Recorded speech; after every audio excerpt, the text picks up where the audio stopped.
भगत सिंह कई क्रांतिकारी गतिविधियों में सम्मिलित हुए। 1928 में लाला लाजपत राय की हत्या के प्रतिशोध में उन्होंने ब्रिटिश पुलिस अधिकारी जॉन सैंडर्स की गोली मारकर हत्या कर दी। उसके बाद उन्होंने दिल्ली में केंद्रीय विधानसभा में बम फेंका, जिससे उनका उद्देश्य लोगों को ध्यान आकर्षित करना था। उनका बलिदान और विरासत। 23 मार्च 1931 को भगत सिंह, राजगुरु और सुखदेव को फांसी दी गई। उनके बलिदान ने उन्हें एक शहीद का दर्जा प्रदान किया, भारतीय स्वतंत्रता संग्राम के प्रतीक बन गए। उनकी शहादत ने उन देशवासियों को में नया उत्साह और साहस का संचार किया।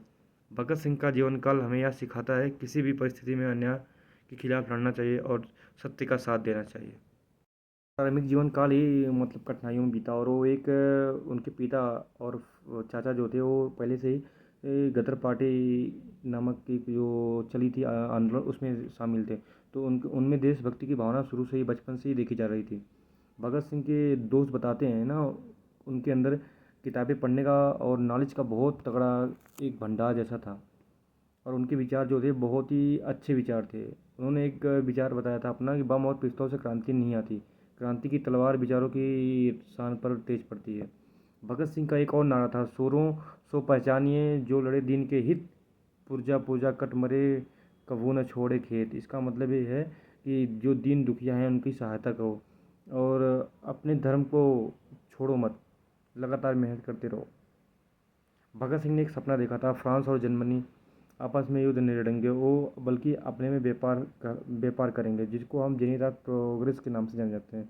उन्होंने एक सपना और देखा था कि जापान और अमेरिका के बीच जो हो रहा है मतलब लड़ाई वार, ये सब बंद हो जाएगा, और भारत और मतलब ब्रिटिश सरकार के मध्य जो एक दूसरे के ऊपर मतलब ब्रिटिश सरकार ने भारत के ऊपर जो कब्जा कर रखा है, तो वो शासन भी खत्म हो जाएगा। दोनों स्वतंत्र रहेंगे और अच्छे से जीवन काल यापन करेंगे। भगत सिंह ने एक कृति नामक एक आर्टिकल लिखा था, जिसका टाइटल था नेताओं के अलग अलग विचार। उन्होंने उस आर्टिकल में दो नेताओं, सुभाष चंद्र बोस और जवाहरलाल नेहरू के बारे में बातें की थी। जवाहरलाल नेहरू जो थे, जवाहरलाल नेहरू के विचारों से सुभाष चंद्र बोस मैक्सिमम प्रभावित हुआ करते थे, क्योंकि उनके जो विचार थे कि मतलब जो सत्य चीज़ें हैं वो सत्य ही रहेंगी, चाहे वो वेद में लिखी हो या ना लिखी हो। तो उनके इस विचार से मैक्सिमम वो बहुत प्रभावित हुआ करते थे। जय हिंद दोस्तों, तो आज हम बात करने वाले हैं भगत सिंह के बारे में। भगत सिंह का नाम सुनते ही बहुत सी युवाओं के मन में ना बहुत तगड़ा जोश आ जाता है, और मतलब उनका नाम सुनते ही उनके अंदर कुछ करने का जुनून जज्बा पैदा हो जाता है। तो भगत सिंह के बारे में हम थोड़ी सी जानकारी प्राप्त की है, तो आपको हम थोड़ी सी बताते हैं। भगत सिंह का जन्म जो हुआ 27 सितंबर 1907 को लियालपुर जनपद के बंगा नामक गाँव में हुआ था, और ये एक पंजाबी फैमिली में जाट सिख परिवार से आते थे। भगत सिंह 7 भाई बहनों में दूसरे नंबर के थे। इनके पास 4 भाई और 3 बहनें थीं।